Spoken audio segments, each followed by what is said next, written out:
Welcome to the well-seasoned Librarian. Today is Season 1, Episode 8. I'm talking with Mike Slater today, who is the head of Red Duke Games, and also, more importantly for this episode, he is the author or co-author of the Necronomnomnom, which is a cookbook that is dedicated to the H.P. Lovecraft mythos. If you're like me, you're an H.P. Lovecraft fan, and I'm also a collector. So this was a really neat project that was dear to my heart, because not only is it a cookbook, and I get to talk to a cookbook author, but it also deals with the H.P. Lovecraft mythos, which I enjoy. So this is a really fun conversation for me. I really love talking to Mike. He's a very fun person to talk to, and I just really enjoyed the entire conversation. I would love to talk to him again sometime, and I hope I get to. So hope you enjoy this. I would know you will. And here it is.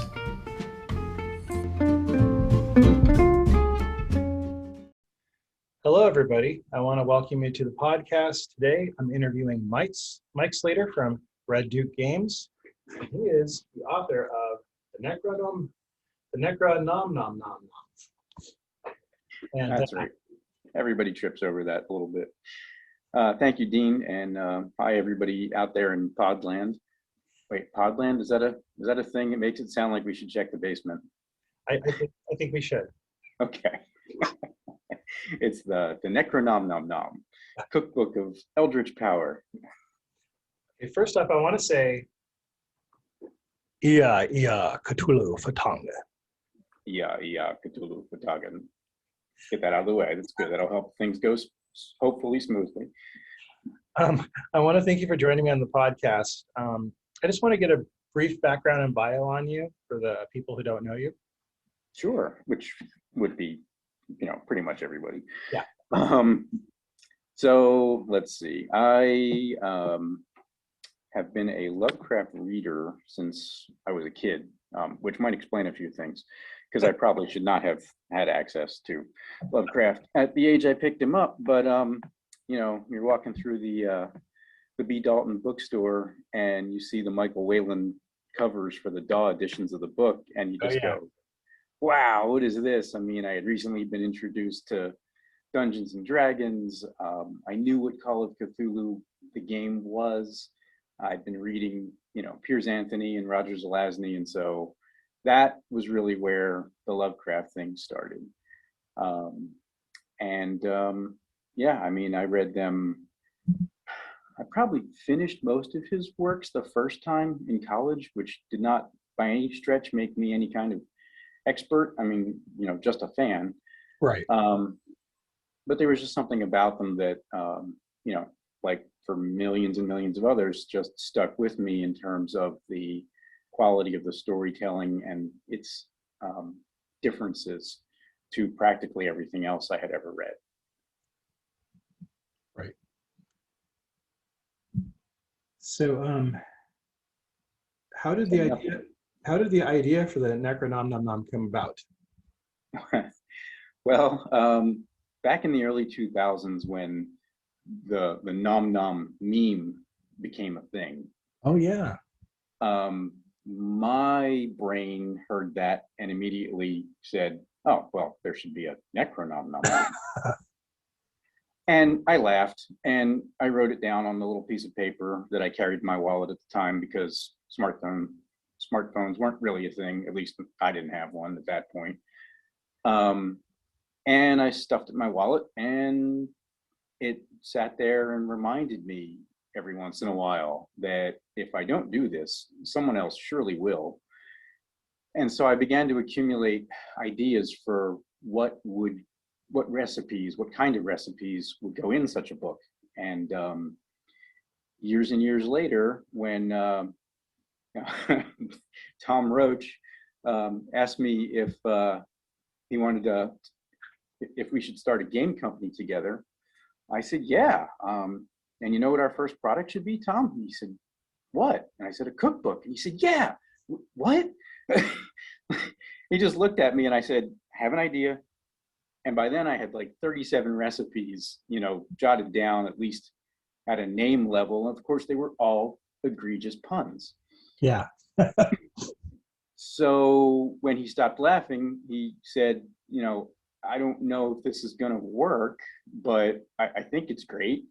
And I said, well, we don't have to figure it out ourselves. We can ask the internet. So another friend, Tim Carl, put me together with Kurt Komoda, who was the artist for the book. And, I said, hey, I want to do this crazy project. You are well known for your Lovecraftian drawings and images and monsters. And I want to do a cookbook. And, of course, I could sort of hear him over the phone thinking, what? But he said, yeah, man, send me some concepts and I'll work something up. So we got the recipe for the sandwich horror, and I gave him, I took pictures, I made it, I took pictures of it, I sent him notes, and I said, can you make this look like a, I don't know, 14th century, magical grimoire / medical text, on like sepia, parchment type paper burned at the edges, that sort of thing. And he did. And the first images were jaw-dropping. He is a sorcerer. You will not convince me otherwise. He drew exactly what I wanted in my head, and we put it on Kickstarter, and the internet went bananas. Because I was just really struck by Kurt Komoda's artwork. It was one of the first things about the cookbook. When I started leafing through it, I was just like, I was gobsmacked by how amazing it was. I mean, I expected it to be good, but it's really good. And it's just like, I believe I've seen his work before, but I really enjoyed the hell out of all of it. Every single page is just got some great stuff on it. And there's no time where you're not like kind of just like your eyes drawn and you want to kind of linger a bit and see everything and see all the fine detail. It's really great artwork. Yep. He knocked it out of the park. We wanted each page to be dense with, things to look at, things to figure out. I mean, there's a bajillion Easter eggs in the book, from like simple pop culture references to, things that are deep in the lore. And what I wanted was, even though it was a cookbook, I wanted, true fans of Lovecraft, folks who kind of knew what they were about, where Lovecraft was concerned, to look at it and go, oh, this is done by someone who like really kind of knows their stuff and cares about it and wanted to do it right. And that largely has been the reaction, which is very, very gratifying. I'm extremely grateful for that, because it was a labor of love. Oh, it really looks like it. And also just reading it too. I mean, I don't want to give short shrift to the writing, which is really good, because I collect a lot of themed cookbooks, specifically horror or anything in the macabre. So I have the Addams Family cookbook. I have the Hannibal Lecter cookbook. I have cookbooks actually. I have many that are dealing with Halloween and stuff. And the one thing I see in all of them that I didn't see in yours is that most of them have these kind of recipes that you're like, I mean, they're cute, but I really wouldn't make this. But your cookbook, on the other hand, I really do. I mean, I would definitely say there's many things in here I would cook, and especially because not only would it be fun to see people's reactions when they saw this stuff on the plate at like a gathering, like at a Halloween party or a birthday party or gathering, but also just I think it'd be really good to eat too. I mean, it wouldn't be just something where people would look at it, laugh, and then it would sit on the plate until it was tossed out. They would actually eat it or drink it, because the drinks also I want to mention are very well crafted. Apparently, I mean, you really, not only as a writer of recipes, you knew what you're doing. You actually like gave a damn, which I don't always see in these, because some of them are just slapping it together. But you really tried, and it really looks like it. And the drinks and the names are all hilarious. And I groaned and laughed at so much of the names, and because I love puns. I'm a big, to my wife and family's horror, I'm a big pun fan. And I laughed and laughed. And my wife's like, "What are you laughing about?" I said, I'll have to explain. So just never mind. But. Right. Well, yeah, the book is, or whatever other ingredients are in it, it is heavily seasoned with terrible puns. Yeah. So that is it's sort of necessary that you be inoculated to that sort of thing. The quality of the recipes and the fact that they work and are tasty is that is Tom Roach. We refer to him as our chief culinary executive. He was the head chef for the project. He made sure that not only do these things that are some of them family recipes written down for the first time, and other things that were submitted, he made sure that not only did they work, but that they were workable. That is, here you are looking at this book and the writing is fairly crazy, and can you actually make this? Like, can you make this and have it come out the way it looks in the drawing? And by the way, I know it's unusual for a cookbook not to have photos. That is, we have heard that multiple times, but every single drawing in that book is drawn from a photograph. And if you hold the two next to each other and look at them, you just say, oh, well, Kurt drew exactly what was on the plate. So yes, it's not in color, but ancient grimoires don't have photographs. So yeah, we made a choice where the aesthetics were more important in that case, figuring that fans of the genre would understand that, and they have, by and large, they absolutely have, and the reaction has just been great. But Tom made sure all the recipes worked. They're about I would say 40% family recipes of mine were things that I created for the book. He contributes from his family about the same amount, and then the remainder, we had several professional chefs and two backers who had some pretty good cooking abilities of their own submit recipes that we worked into the book. So there's some pro stuff in there, and there's some, hey man, I can make macaroni and cheese, which frankly, I started with a roast beef sandwich recipe because that was my cooking skill level at the time. I learned to cook through the project. Yeah, I felt like, as you said, with the artwork, I at no time thought, gee, I wish I had a photo of this. The artwork is so good, you can fully visualize what the product's going to look like when you're done with it.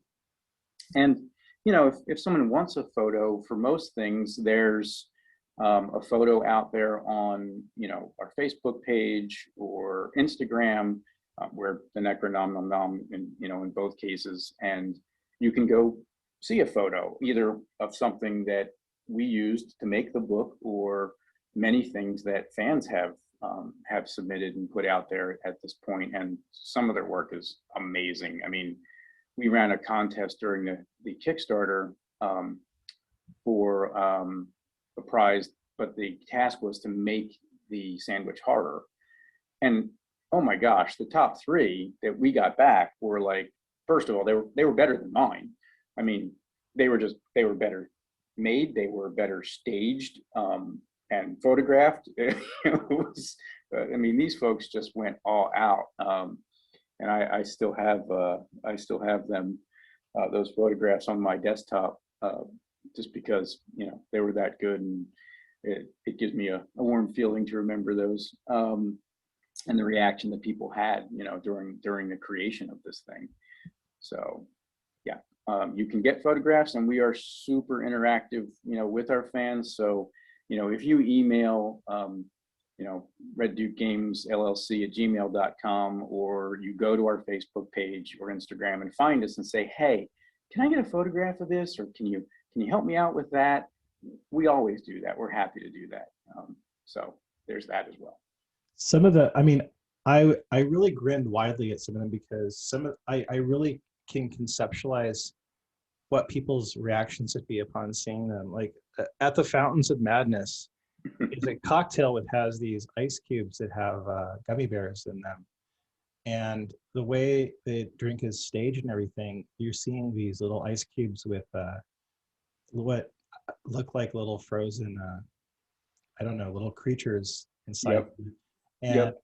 I imagine you handing somebody, here, have a drink, and they're looking at it going, what the hell? What the hell is this? Yeah, that's pretty much the reaction we want. And then even if you're hesitant to taste it based on how it looks, when you do, you shouldn't be spewing anything across the table at your host. Right. Like I said, it's all been tested. The other thing about that, and that's a great example that you picked, is I didn't want the Lovecraftian element to stop at the name. Right. So at the Fountains of Madness, looks like something that came out of the journal of the expedition. And, there are elements of every story, character, or monster, creature, deity, in the recipe that the name is drawn from. So they're all like little stories of their own. I think people are putting more effort into stuff for like Halloween parties or just any horror themed party. And I think that people are wanting something a little bit better than just putting like a frozen hand in a punch bowl, right? So Right. when I saw like the Nog So Hoth, the liquor at the punch bowl, I laughed, of course, at the name. I thought it was brilliant. And then I actually read the recipe and conceived of it in my mind. And I'm like, that would be just so fun to serve this at a party and see people's reactions. Because it would just be the gift that kept on giving all evening as they went and refilled their little punch thing. Yes, that one actually is so striking that the Countryman Press chose it for the cover of the book. Yeah, that is the chalice featured on the cover. And then I could see Herbert West's The Animator be an average drink you'd drink on a weekly basis because it's a nice drink, number one, and just I think I'll have. I had a hard day. I think I'll have a Deanimator. Yeah, yes, and it does live up to its name. The warnings in the recipe are absolutely true, and it will, it will deanimate you if you overdo it. I really want to try the MyGo Brain Cylinder, just because number one, I love the perversity of the whole thing, and just it sounds like a good drink anyway. So, there's a couple of, there's at least one. Very funny video out there in internet land about a guy making that. And I have to admit, I tried over and over, before I got it right. It is tricky to get it to do what you want it to. And in fact, the original recipe just was completely, it wouldn't work. And I figured, well, I can put this in instead of that, and sure, it'll be fine. No, it's all about chemistry and viscosities and velocity of pour and how you mix the ingredients. So that and the deanimator, right? So with the deanimator, the most important part is to get that neon green glowing color without adding something that glows and is neon green. That color is achieved naturally, but the ingredients are very specific. The mixing instructions are very specific, and the MyGo Brain Cylinder works the same way. They are technical drinks. They're tricky. You can get them to taste good, no problem, but to get them to look the way they're supposed to takes a little practice. There are so many fun restaurants, but for some reason in my mind the last few weeks, I keep having this going through my mind. When you want a great meal that is surreal, what do you gotta make? Shog pockets. Yeah, yes. We actually have sung that to people at, or no, not quite those lyrics. Those are brilliant. I may borrow those. But people have opened to that page and started chuckling, and like Tom will lean over and say, "Shog pockets," and they just look up at us like, "Oh my God, I'm never going to be able to unhear that." I have a lot of friends that are Lovecraft enthusiasts, and I love the idea of them coming over and going, "Oh, let me serve you something. How would you like?" A dramatic pause first and say, "The mounds of Tyndalos," and they're just like, as they lunge for me and start strangling. Yeah, right. Yes. Yep. Well, I make my kids every Halloween. We always make skullzones. We use skull pan, and nice. I'm a big Halloween guy. And then I'm just like looking at the cultists in robes, going, "This is going to be on the rotation every Halloween from now on." Yeah, Halloween is like Christmas at our house. We have had a big party. It'll be 18 years coming up. That is just, the whole house is decorated. It's always a costume party. Both the cultist in robes and the shog pockets exist because, like I said, I didn't cook at the beginning of this project. So as I'm figuring stuff out to make sure that these recipes work the way I want them to, and didn't always have Tom to be there for a safety net. He has his own family and life and stuff. I can't just keep him locked, chained in the basement for when I need cooking advice. Sadly. Anyway. You can always try. Yeah. Those things exist because my kids, would stampede into the kitchen. Oh my God, Dad, what are you doing? Don't touch that. Mom's going to kill you. You don't know what you're doing. And, so they would want to help, probably mostly help me not burn the kitchen down or set myself on fire. But their involvement is why the kids menu exists in the book, because they just started to have their own ideas. And I was like, yeah, sure, we can do that. Let's make it this way. How about that? So a lot of things were tested on my own children, and, no tentacles. I keep trying, but no tentacles yet. And we say at conventions and shows, we're talking about the Necronomnomnom, we're talking about what's in it, and then kind of at the tail end, there's even a kids menu, and of course Tom leans in and says that's made for your children, not with your children. Just clarifying. And I usually say something like, well, once they get the book home, we don't have a lot of control, Tom. It's like stand-up comedy and sales at the same time.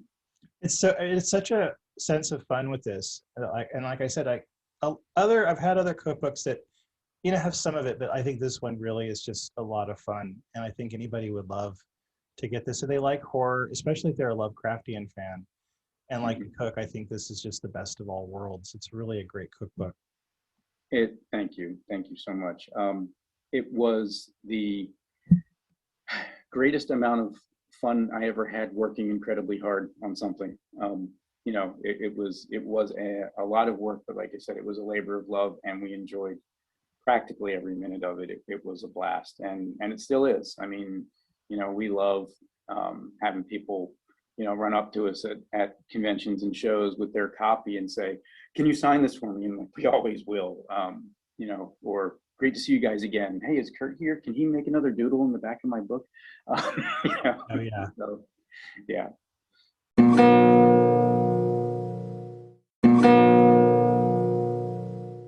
Now I want to, I got so many questions for you, but I want to branch out too and mention that you now are going to have, I hasten to say the word sequel, but you're going to have a drink book coming out in October. Is that correct? You want to talk about that?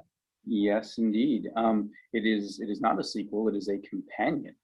Ah. So the Necronomnomnom is getting a boozy sidekick. The Lovecraft cocktails, emphasis on the craft, nice, will be out in October of this year. So October 12th, 2021. It is done by the same team. It is done in the same style.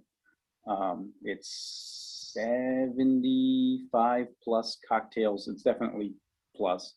I don't have the final copy in my hand yet, but that is imminent. It's, if I may say so, it's looking great, and it does, all justice to the Necronomnomnom as a companion work. I will say that it is aimed to be a little bit more accessible because, we hope that bars and restaurants are going to be interested. And the bartender or the mixologist is not necessarily a Lovecraft fan, and we didn't want them, actually going mad trying to make the recipes. Right. So, the crazy language is turned down a notch, to make it easy for someone to look at it and say, oh, okay, this is a old-fashioned with, these changes. I can do that. I know what I'm doing. This will come out fine. Also, booze is expensive. We don't want people wasting, high quality ingredients, making something that doesn't work. So every bit of the flavor and feel is there. It's a little bit easier. I mean, even with the Necronomnomnom, we put an index in the back that translated everything into plain English.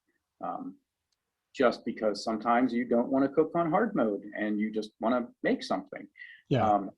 So there's the ability to flip to the back of the book and do that. We didn't need to do that with Lovecraft cocktails because, first of all, the word count for a drink recipe is much lower than, a seafood dish, for instance.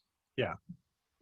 So it's a gorgeous book. I think, I sent you some of the advanced material to have a look at. Yeah, it looks really great. And the drinks look really wonderful too.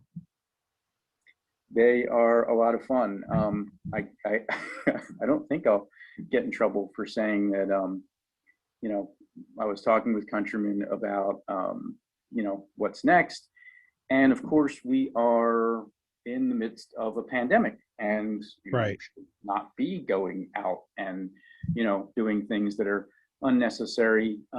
So when I floated the idea of the cocktail book, all puns intended, they said, yeah, that's great. And I said, all right, well, I can order a bunch of things for curbside pickup that I might need from the liquor store and get started. And, look, being locked in the house for a year with a large amount of bar materials to work from led to some interesting things.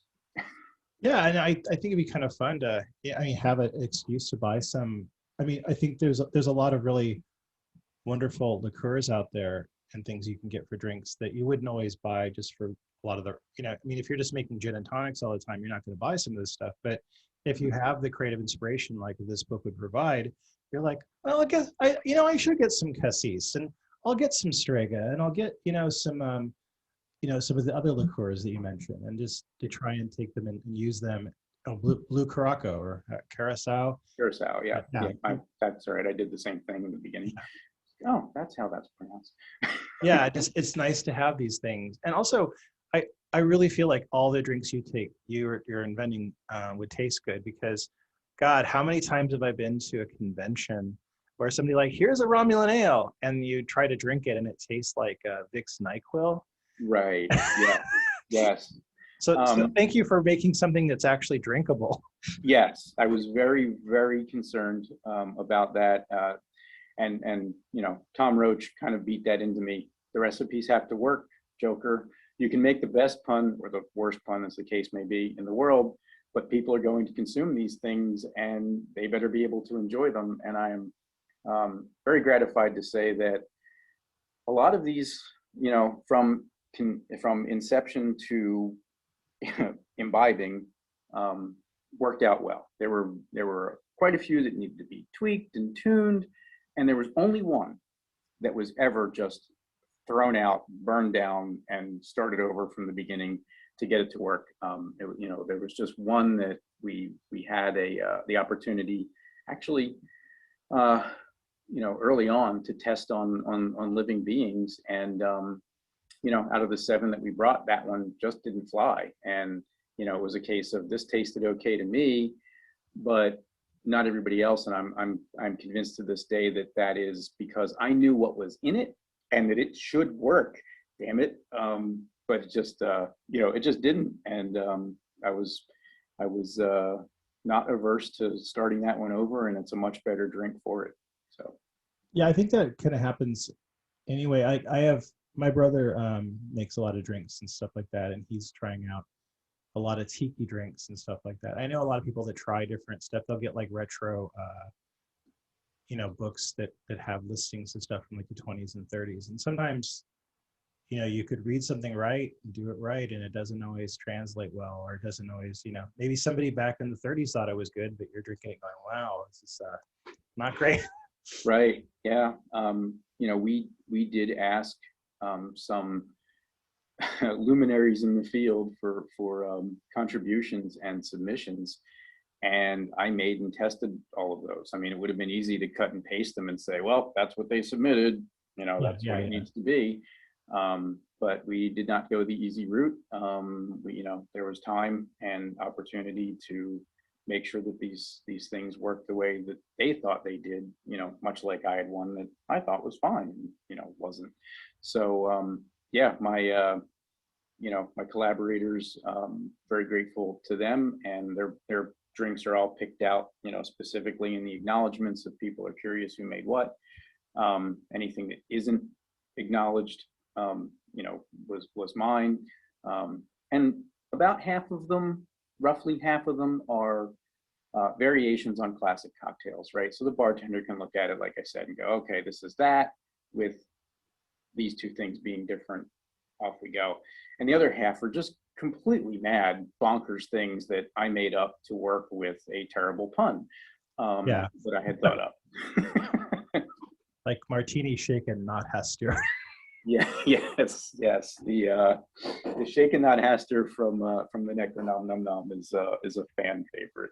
Yeah. And that was a little bit of a surprise because it's a variation on my favorite martini, which most people look at and go, "Oh, what are you drinking?" In fact, my wife, there's a story somewhere, I think maybe it's even in the Necronomnomnom, where my wife saw the residue in the bottom of the glass and was like, "Oh my God, what were you drinking?" Because who puts, wasabi in a martini? Can I tell you? So not everything is for everyone, but these things have been tested thoroughly on probably humans. Well, I'm a man who's tried to drink my way through the martini menu at the Cheesecake Factory, so I know I've had some interesting things in the martinis, and they don't always work out well, but it's fun to try, Yeah.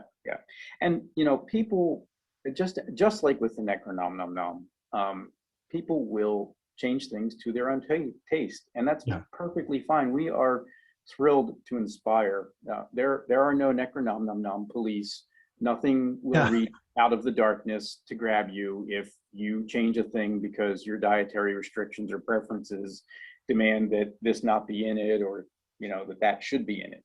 So we have smoothed the way with the powers that be to say, look, you're just going to have to put up with people changing these rituals and rites, recipes, and let them live, because if people are being sucked into interdimensional portals by black tendrils left and right, word's going to get out. So Now, I was gonna ask you, as somebody who basically put forth an idea, and then you kind of tossed it in the universe with the GoFundMe.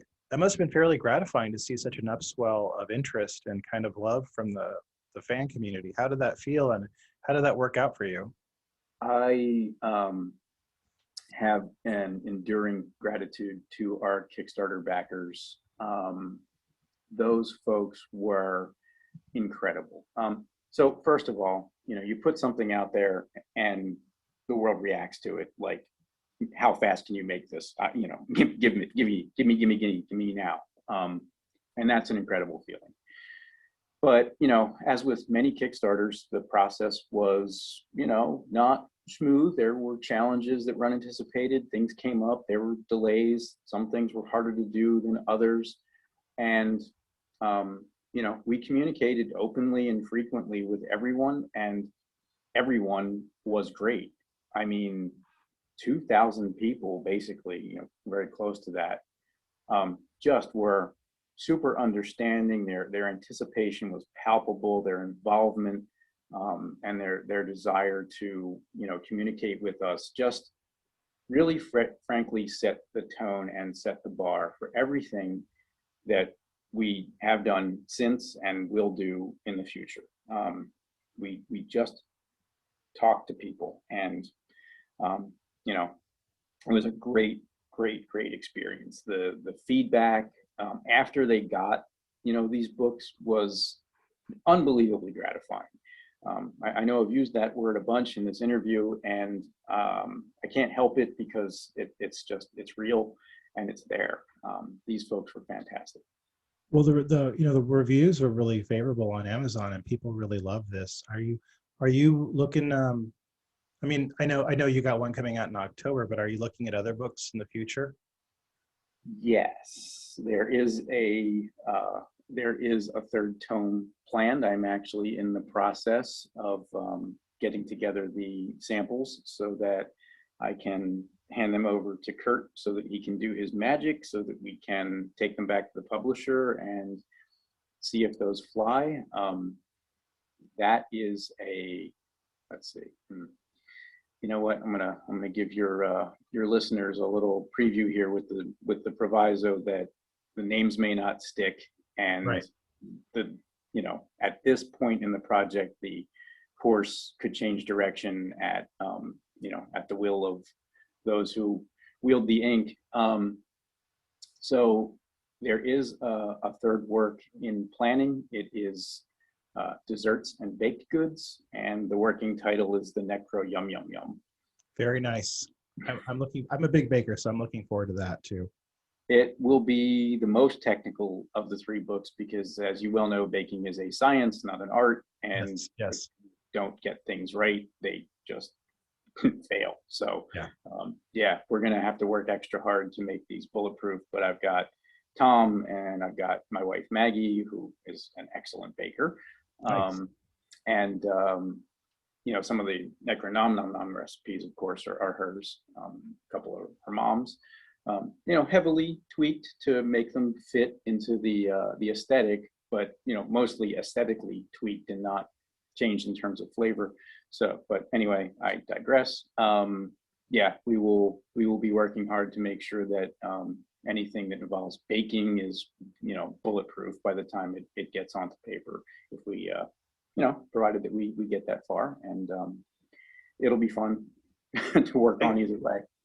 Well, yeah, you brought up something that made me think, is like, I think that as many of the recipes may have been inspired by other recipes, I think many of these recipes in here, especially, like, I'm looking at the hors d'oeuvres and going, I could take any of these, and if I had guests coming over, I could whip these out and I may not add the embellishments that make it, Lovecraftian, but like a lot of them, I think, stand up. They're really great recipes, and they're very tasty. Like, I mean, I look at the grape old ones. Yep. Wands, spelled W-A-O-N-S, but like, that's a really solid one. I would serve that, to friends coming over for drinks. Yeah. Done right. You look at that, and that is one of those that absolutely sticks to the goal of things being horrifying to the eye and delicious to the tongue. Yeah. So I want to ask you about Red Duke Games. Do you want to give our listeners some information about Red Duke Games and talk about it a bit? I would be glad to. Thank you. So part of the Kickstarter project was, we're making a book, but we need to incorporate into an entity to deliver this thing. And then, we have goals. Tom's vision for the company was a game company to begin with. And, he went along with me and said, yeah, our first product can be a cookbook. Sure, that's totally normal for a game company. No problem. But it worked far better than we could have anticipated. And so, it provides revenue for us to fund indie artists and indie designers and ourselves for our own ideas, to bring, often with Kickstarter's help, projects to life. We have, in fact, I'll put a little blurb out there if people happen to be listening in time. We have about 2 weeks left in a Kickstarter for a head-to-head card game. It's a fantasy card game. It has all the fantasy tropes of the assassins and paladins and whatnot, fighting each other. It's a beautiful game, illustrated by Jokara, and it's our first external designer, a gentleman named Eric Fairchild, who just had a great product, came to us and said, hey, can you help me make this a real thing? And that is what we wanted to do, because fundamentally we are a game design house. Yes, we understand that we have to produce things in order to get them out there and for people to see them. But we will do everything from take our own crazy ideas and bring them to fruition in the process, still with a bunch of those, and help someone else. Now, it is a lengthy process. It is tough to do, and we operate locally to the extent that is humanly possible or inhumanly possible. and that, that has its own challenges, but so far it is doing well. And by the way, that Kickstarter is called Azra, Azrah, War of Heralds. And if you look for Red Duke Games on Kickstarter, that should pop up for you. So I'd be happy to put that link on the podcast information. I will make sure that you have that. All right, sounds good. No problem. But yeah, we are a game design house, and we are concentrated at the moment on card games because they are simply easier to produce. We do have several board games in planning, various stages of completion. One utterly ready to go. We just need the money to make the copies, and others that are further down the development pipeline. But we have been very gratified to be able to sort of spread the love and help out various artists and designers and creators, and we will continue to do so to the extent that we can. Well, there's been some great card games coming out for the last decade. Has seen some really good things being produced, and it's really been fun and encouraging to see all these wonderful game houses and publishing companies opening up. And I'm really excited to see all this stuff that you guys are producing. Yeah, crowdfunding platforms have really democratized the gaming industry, and where you might get maybe a few hundred new games in a year from the big game companies, now you can get tens of thousands, which is great. It also makes it easy for things to get lost in the crowd, but the internet is big and has many eyes. It's kind of this electronic shoggoth out there, and but you want to attract its attention as opposed to get the heck away from it. I think the card games have something kind of nice that I think the more complex role-playing games didn't have, is where I think like people who are casual players can kind of get into it and have fun. Whereas I think D&D was a little more involved, and it was hard to bring a girlfriend into D&D without having to spend like a week explaining a lot of systems and stuff to them. And, then asking her to please stop and come back and, what did I say wrong? Yeah, exactly, yeah. Yeah, right. I'm normal. And, that's a thing. So I look at those card games as sort of the hors d'oeuvres, right? The appetizers. In the book, they're easier and more accessible, and you can taste them and know if you like them quickly or not, and you haven't, gotten into a 7-course meal. Yeah, I remember I have the one of the Lovecraftian card games. And it's really fun to look through it and show it to somebody, and then they might get interested in saying, "Oh, but I'd love to play a role-playing game." You're like, "Well, I just happen to have Call of Cthulhu right here." Right. Yep. Yes. That's and Sandy Peterson has a copy of the Necronomnomnom. I had the great experience to meet him and hand it to him at Necronomicon in Providence in 2019. Oh, wow. And I mean, I just had to. I said, "Sir, so many of your books and games inspired me, and I got so much enjoyment out of them. We are thrilled to be able to perhaps return the favor in some small way, and it would honor us to have our book on your shelf." That's really cool. I like that. Yeah. Well, Mike, I want to thank you for being here with me on the podcast. It's been really fun talking to you, and I've really enjoyed talking about the Necronomnomnom. So thank you for joining me today. Well, thank you for the opportunity, Dean. And it was great talking to you too. And I look forward to, hearing the results, and I will be sure to get you any information that you and your listeners may need. Thank you so much. Thank you.